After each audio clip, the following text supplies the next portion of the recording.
at 4. Breaking news on your news leader at 4 today. We're learning more about what may have happened to a well-known pastor who died in the streets of Memphis early this morning. Pastor Ricky Floyd was shot and killed outside a South Memphis bar and kitchen. Thanks for joining us, everyone. I'm Alex Coleman. And I'm April Thompson. We're just getting information in from police this afternoon.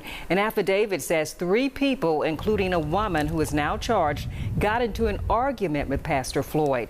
It goes on to say that a video from Mama's Bar and Kitchen shows Floyd threw the suspect's phone to the ground along with the beer can.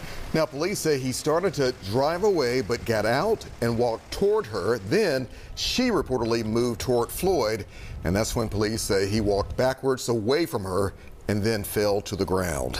Of course, this has all sent shockwaves all across Memphis and the Mid-South. Indeed, those in the community as well as other pastors are responding hours after learning the man who preached nonviolence is one of the city's latest victims of violence. Crime scene tape blowing violently in the wind marks the spot where a violent attack happened overnight. It was just after 1 a.m. when police were called here to Mama's Bar and Kitchen at the corner of Kentucky Street and E.H. Crump Boulevard. Listen as dispatch relays information from Broadcastify. It was involving a female shooting a male who was constantly approaching her in an aggressive manner. Police, along with other first responders, soon arrived, but there was nothing they could do. This ambulance sat idle as the man shot was never rushed away from the scene. Instead, this is where he was pronounced dead. The victim, we learned, is Pastor Ricky Floyd, the senior lead pastor of Pursuit of God Transformation Center in Fraser. I don't know what to say. A pastor would be slaughtered. It's just rare, and I guess it's rare, but it seems to be an occurrence that's happening more often. A manager here at Mama's Bar and Kitchen told us off camera this did not happen inside the establishment. They're also telling us it happened once they closed up. She wanted to make that clear. However, what's unclear is what prompted the deadly shooting. A source with first-hand knowledge of the case says there was a dispute between Pastor Floyd and a woman later identified as Samantha Marion. The source goes on to say the pastor threw her phone before things spilled into the streets and then spiraled out of control, ending with Samantha Marion allegedly shooting and killing the pastor. She has since been charged with voluntary manslaughter, a killing in which someone is said to have acted in the heat of passion.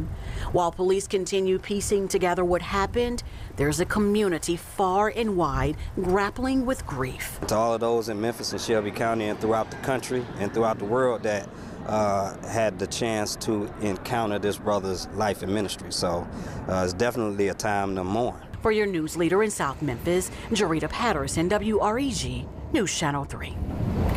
And that police affidavit says the suspect, 42-year-old Samantha Marion, admitted to the shooting. She's charged with voluntary manslaughter and is set to be in court tomorrow. And earlier today, Dr. Keith Norman, pastor of First Baptist Church Broad, spoke with us about his colleague and good friend. While he was a great preacher, the staple of his mark on the city of Memphis would be his love and care for people and innovative approach to doing ministry outside of the pulpit and outside of the 4 walls of the church. He was strongly committed to that, and I'm prayerful that we will remain focused in that area and keep that legacy alive. He went on to say Pastor Floyd was an advocate and his voice will remain. And we do want to let you know we will have Team 3 coverage throughout the evening here on News Channel 3 on this shooting that has captured the attention of the Mid-South. At 4:30, we'll look back at Pastor Floyd's history of helping people in our community. Then on the news at 5, you'll hear how the Heal the Hood Foundation benefited from his work. And at 6, another prominent man of the cloth who has worked with Pastor Floyd for decades speaks with us.